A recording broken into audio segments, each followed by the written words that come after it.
Assalamualaikum warahmatullahi wabarakatuh.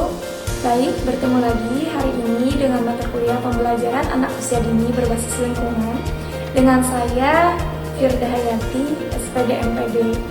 Di pertemuan sebelumnya kita sudah membahas tentang pembelajaran anak usia dini berbasis tumbuhan, berbasis batu, mineral, maupun berbasis hewan, yaitu burung. Nah, di pertemuan sebelumnya itu, kita juga sudah mendesain beberapa aktivitas untuk pembelajaran anak usia dini, seperti kegiatan menggunakan batu, mineral, kemudian juga bagaimana burung dan tumbuhan menjadi sumber belajar bagi anak usia dini. Nah, sebelum kita mulai pembelajaran hari ini, teman-teman bisa menonton video berikut.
Jepung diulah Jepung lawan kapal Boeing.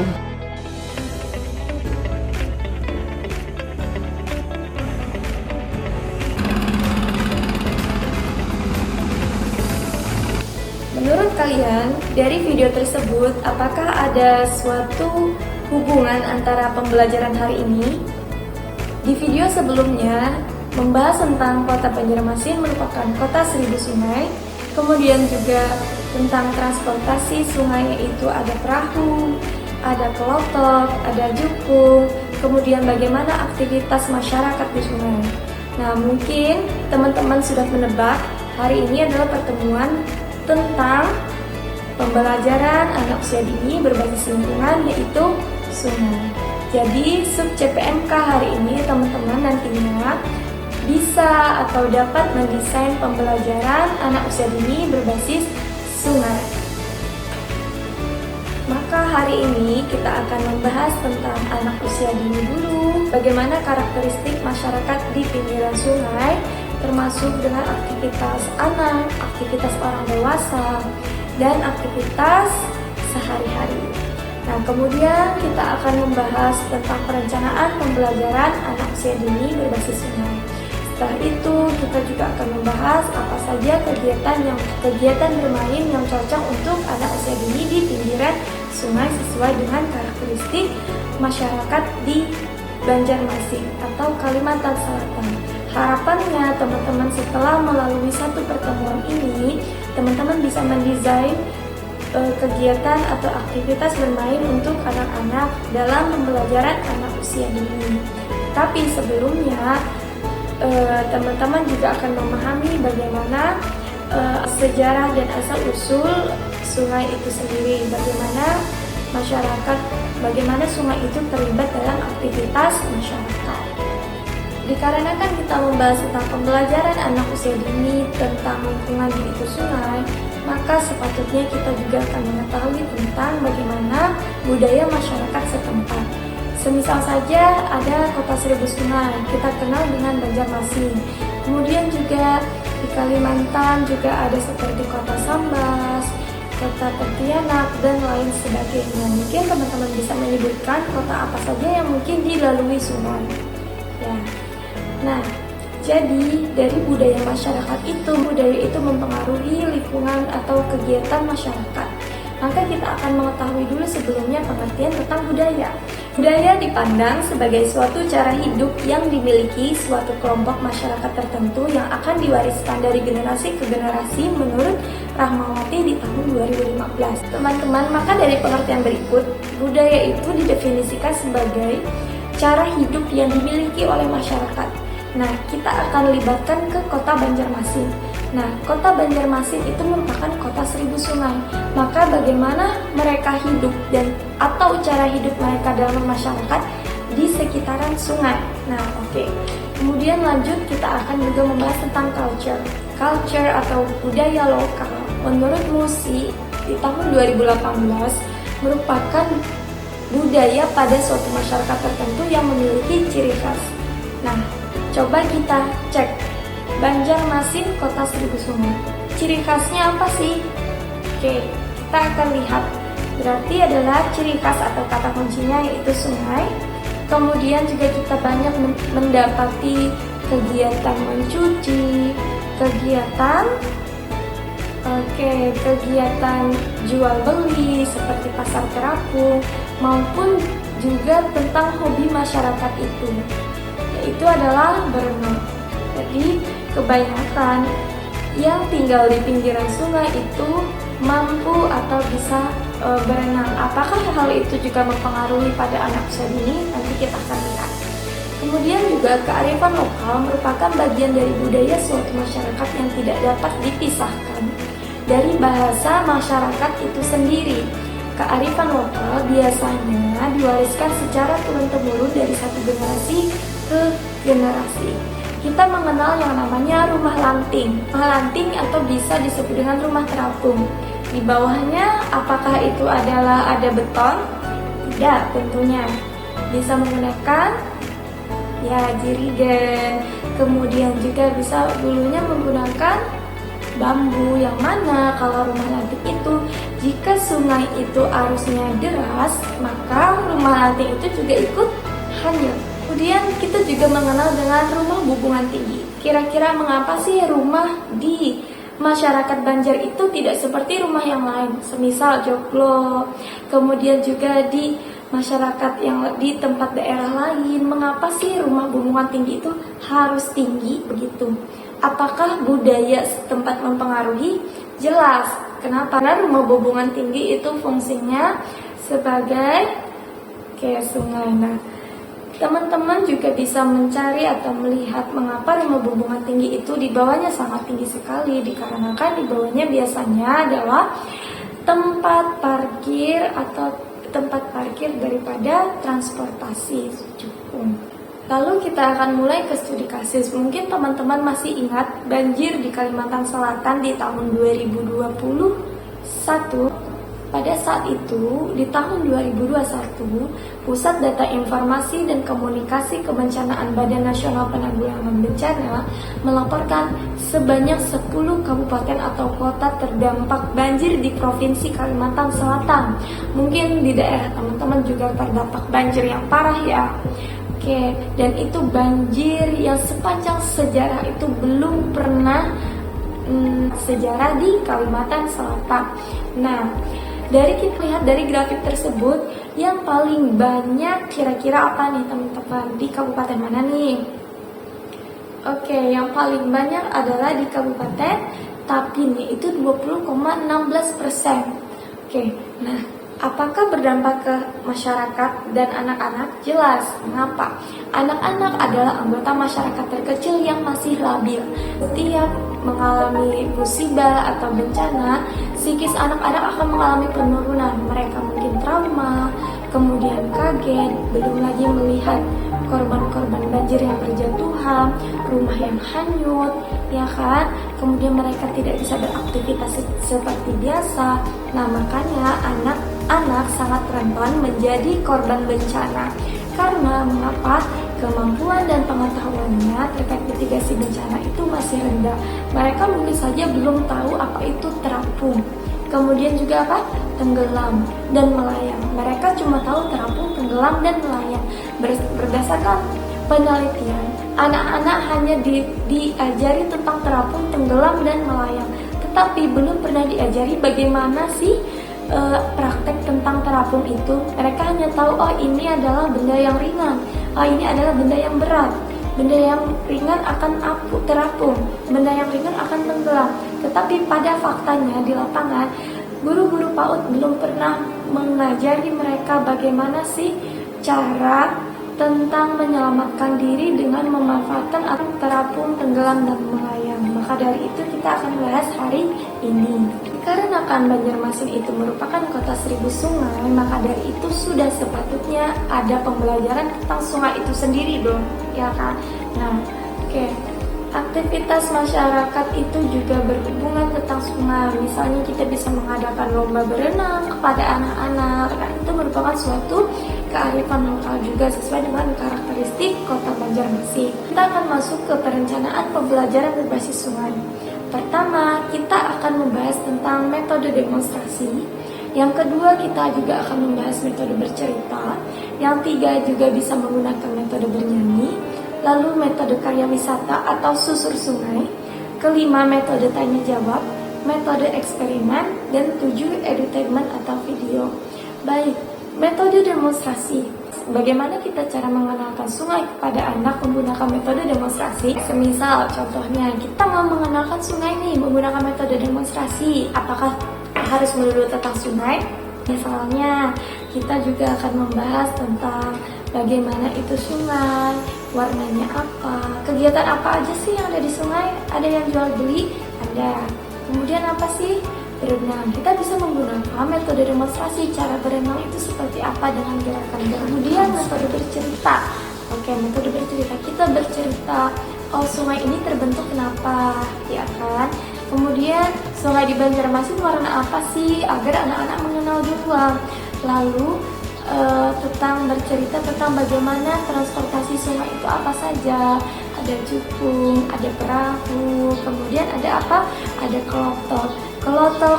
Kemudian ada apa mungkin teman-teman? Misalnya kita punya toilet di rumah itu yang di tanah. Nah, kalau misalnya di sungai kita kenal dengan apa? Jamban misalnya. Nah, itu bercerita mengenalkan ke anak tentang sungai begitu ya. Kemudian juga kita akan bisa membahas tentang rumah lanting, kemudian juga tentang rumah hubungan tinggi. Terus kita juga bisa mengajar anak-anak untuk bercerita tentang pengalamannya. Apakah mereka pernah yang kita kenal dengan pernah pergi ke Siri misalnya, ya kan, seperti itu. Nah, lalu kita juga bisa bercerita tentang bagaimana terjadinya sungai itu. Kemudian sungai meluap, apa yang terjadi, banjir, kemudian jika banjir apa yang akan kita lakukan, terus juga ketika banjir apa yang harus kita bersihkan, lalu mencegah banjir itu bagaimana. Nah, anak bisa dipahamkan dengan bercerita seperti itu. Lalu kita juga bisa akan menyisipkan sifat-sifat air. Air itu turun dari tempat tinggi menuju tempat rendah. Nah, seperti itu. Kita bisa bahas tentang air terjun juga. Jadi tidak melulu hanya tentang sungai, karena berhubungan juga tentang air. Lalu teman-teman juga bisa mengenalkan sungai ini menggunakan metode bernyanyi. Misalnya teman-teman bisa menciptakan lagu sendiri tentang sungai, lalu bisa kenalkan ke anak begitu. Keempat, ada metode karya wisata atau susur sungai. Kita bisa mengajak anak-anak untuk susur sungai seperti yang ada di Banjarmasin atau di Siring. Nah, tentunya dengan pengawasan ketat. Misalnya ketika kita mengajar, nanti kan teman-teman akan jadi calon guru nih, ya kan? Teman-teman nanti di akhir sana akan ada kan karya wisata dengan pendamping, yaitu susur sungai.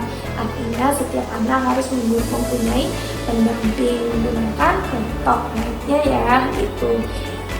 Lalu mereka akan langsung belajar. Artinya susur sungai itu menjadi sumber belajar bagi mereka. Oke. Kemudian ada kelima, ada metode tanya jawab. Metode tanya jawab utamakan kita harus menggunakan pertanyaan yang memancing anak untuk kritis. Seperti apa contohnya? Oke, seperti misalnya, adakah yang pernah ke sungai? Nah, oke, apakah rumahnya dekat dengan sungai? Iya ibu, mereka pasti jawab seperti itu dong. Oke, lalu kita pancing lagi, sungainya apa? Warnanya apa?